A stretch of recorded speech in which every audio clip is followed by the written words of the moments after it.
سلام، لطفاً چنل رو سابسکرایب کنید تا قسمت دوم آموزش گل رزمون رو ببینیم. برای برگم من از رنگ سبز میخوام استفاده کنم و اینجا یک سری متریال که توی رنگ سبز هستن رو انتخاب کردم. سنگ پایه‌دار 7 رنگ سبز دارم، منجاق سبز دارم، پولک 7 رنگ دارم که سایز 3 میل هست، ملیل شکسته 7 رنگ دارم، همینطور منجاق 7 رنگ و یک مدل ملیل شکسته رنگ سبز دارم. اینجا هم دو تا رنگ سبز تیره و روشن منجوق دارم. هر چقدر تعداد متریالتون بیشتر باشه کارتون زیباتر میشه. از نخ ابریشم سایز 2 که میخوره رنگش به رنگ متریالم استفاده کردم و سوزن هم که شماره 10 رویال هست. یه خودکار نیاز دارم، خودکار ژله‌ای استفاده میکنم و الگوی برگام. الگوی این برگا داخل کتاب الگوهامون هست، ولی من باز هم عکس الگوها رو براتون قرار میدم که بتونید پرینت بگیرید و استفاده بکنید. طبق معمول و همونطور که برای گلمون کار انجام دادیم، تور ژاپن مشکی رو داخل کارگاه انداختم و الگوی برگا رو انتقال دادم روی تورم.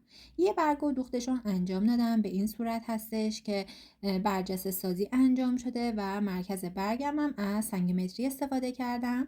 ما برای برگمون از یک تکنیک متفاوت برجسته سازی استفاده میکنیم. اونم استفاده از این تورهای لوله‌ای هست که با قطرهای مختلف توی خرازی‌ها به فروش میرسه. این کار خیلی قطرش کمه، کار مشکی قطرش همونطور که توی تصویر میبینید بیشتره. توی رنگ‌های مختلف هم میتونید از خرازی‌ها تهیه کنید. ببینید این تور که قطرش زیاده وقتی کشیده میشه یه مقدار قطرش کمتر میشه.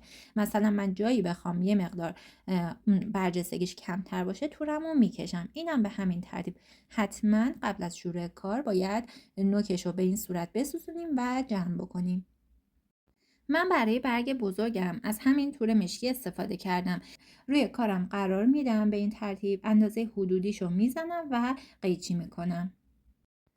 خیلی مهمه که تورتون دقیقاً اندازه باشه برای اونجایی که میخواید بدوزیدش، خیلی بزرگ نباشه و کوچیک هم نباشه. به این ترتیب که اندازش کردم میام و نوک دیگه‌ش رو میسوزونم و این هم جمع میکنم.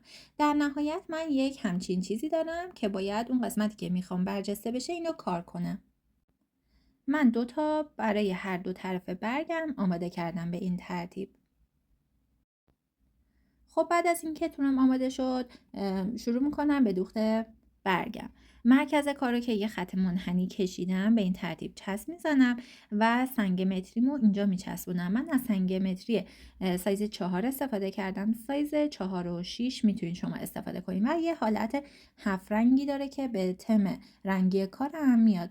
به این ترتیب خیلی ساده اونو میچسبونم و اضافاتش رو با قیچی میچینم. اجازه میدم چسب کارم کاملا خشک بشه و بعد از اون دوختشون انجام بدم.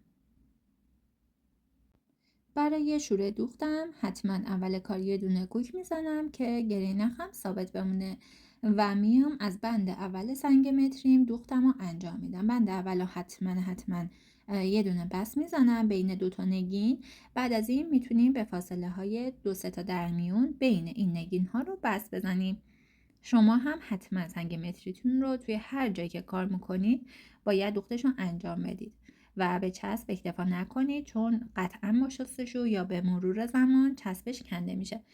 بعد از اون میخوام اون تورایی که درست کرده بودم رو فیکس کنم. روی کارم قرار میدم، قسمت بالاشو 2-3 تا کوک میزنم روی کارم که کاملا اونجا فیکس بشه و تکون نخوره، به این ترتیب که توی تصویر میبینید.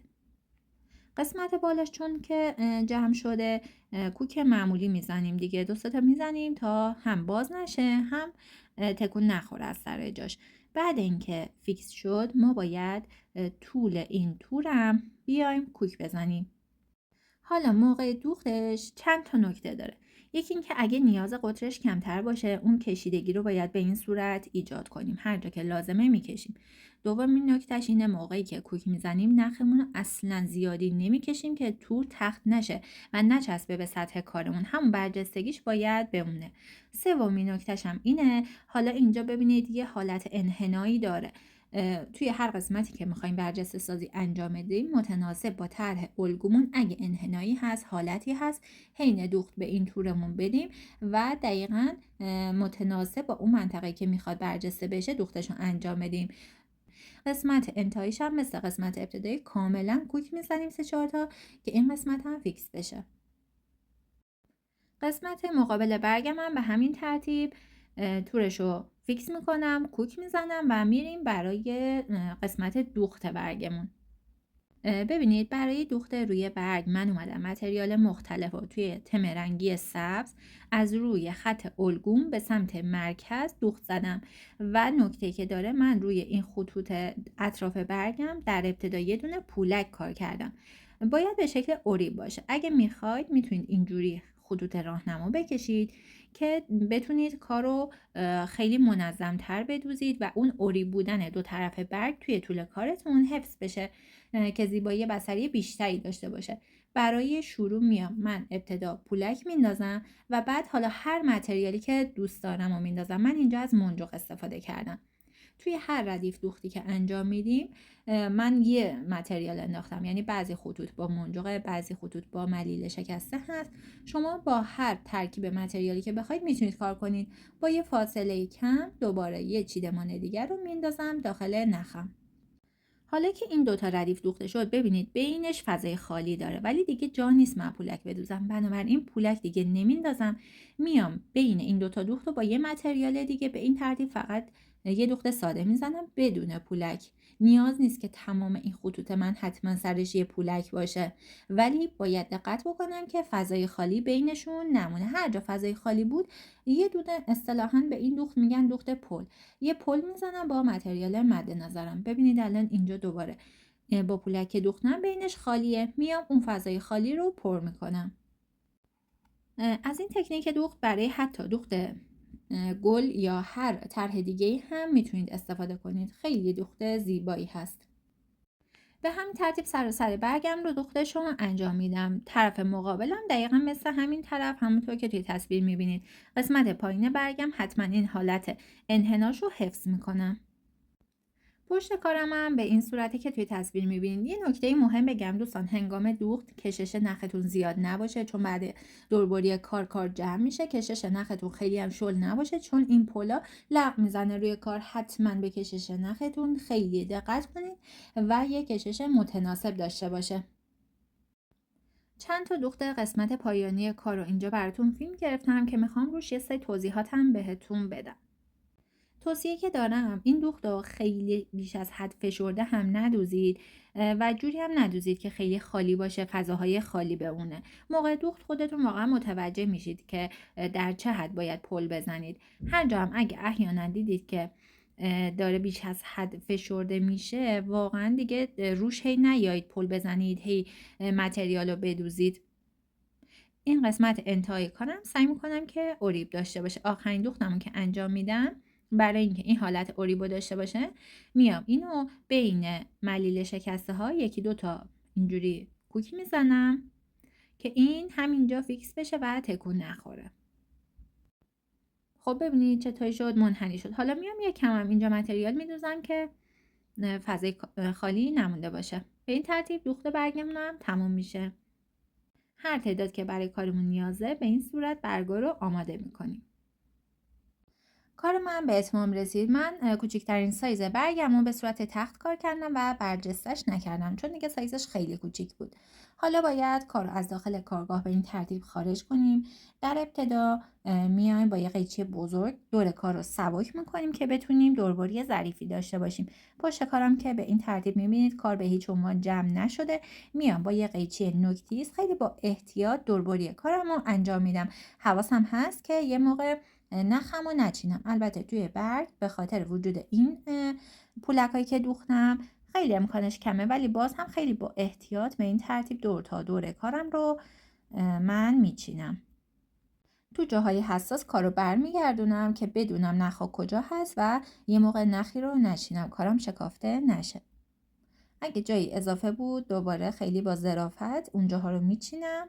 خیلی هم وسواس به خرج ندید چون در نهایت وقتی که نصب بشه زیادم دیده نمیشه، مخصوصا وقتی روی لباس مشکی نصب بشه. گلم هم به همین ترتیب دوربریشو انجام میدم. به این ترتیب ابلیکه های زیبای ما آماده شدن. مرحله بعدی نصب این کارا روی لباسه و طراحی شاخ و برگ و دوخت ساقه ها. تصمیم دارم این اپلیکه ها رو روی این شومیز کار کنم که جنسش یه کرپ خیلی جون داره و توی تنم هم فیته. چون اپلیکه من مخصوصا گل من کریستالیه و سنگینه، توصیه میکنم که روی لباسی کار کنید که ایستایی لباس خوب باشه، جنس پارچش یه مقدار ضخیم باشه، یا حتی اگر که کیپ تن باشه خیلی بهتر اپلیکتون روی کار خودش رو نشون میده و لباس دچار کشیدگی نمیشه.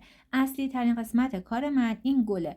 من لباس رو پوشیدم و جای گل رو در نظر گرفتم، حتی با سوزن فیکس کردم، مجدد پوشیدم، جای برگا رو چک کردم که جای مناسبی باشه. مخصوصا اینکه قسمت سینه میخوام کار کنم، دقت کردم که نیاد بیفته روی برجستگی سینه و فرم بدی نده.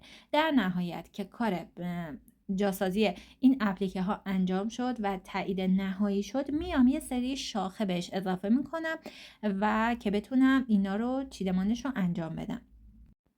من قسمت چپ لباسم کار کردم چون دوست دارم که خب سمت راست یه موقع آدم کیفی چیزی میندازه، سمت چپ کار شده باشه که حالا اون بنده کیف هی تماس نداشته باشه با تزیینات لباسم. برای اکثر لباس ها من تزیینات اگه قرار باشه یک طرف کار باشه ترجیح میدم سمت چپ کارم باشه. خب من در نظر دارم یه شاخه اصلی داشته باشم. میام از این قسمت شاخه اصلیمو میکشم و یه انحنای ظریفی هم به کارم میدم. تا قسمت پایینم میخوام که این ساقه بیاد. به این ترتیب شروع میکنم و خطمو اول خدچی میکشم و وقتی که مطمئن شدم خطم صاف و انحنای خوبی داره به این ترتیب میام پررنگش میکنم. احیانا اگر نتونستید این خط رو بکشید میتونید از خطکشه اسپیرال خیاطی که حالت منحنی دارن هم استفاده کنید.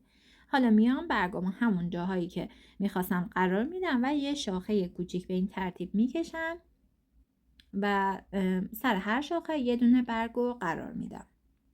برای اینکه بتونید به یه چیدمان خیلی زیبا برسید توصیه میکنم چند بار به شکل‌های مختلف این اپلیکه ها رو روی لباستون بچینید و ازش عکس بگیرید. بعد بشینید توی عکس رو نگاه کنید، ببینید کدوم عکس جلوه بصری زیباتری داره، اون چیدمان انتخاب بکنید. بعد از اینکه هر تعداد خط و خطوط و شاخه نیاز داشتید کشیدید روی کار، حالا باید متریال مورد نیاز بر دوخت این خطوط رو داشته باشید. باز من از تم رنگ سبز استفاده میکنم چون که میخوام اینا رو به شکل شاخه من بدوزم. سنگ متری و منجق و کریستال و ملیله و هر چیزی که دارم استفاده میکنم که دوخت ساقه ها رو انجام بدم. یه نکته بگم، اول دوخت تمام این شاخه هامون رو انجام میدیم، ساقه و شاخه و هر خطی که کشیدیم، بعد که دوخت اونا تموم شد دوخت اپلیکه هامون رو انجام میدیم.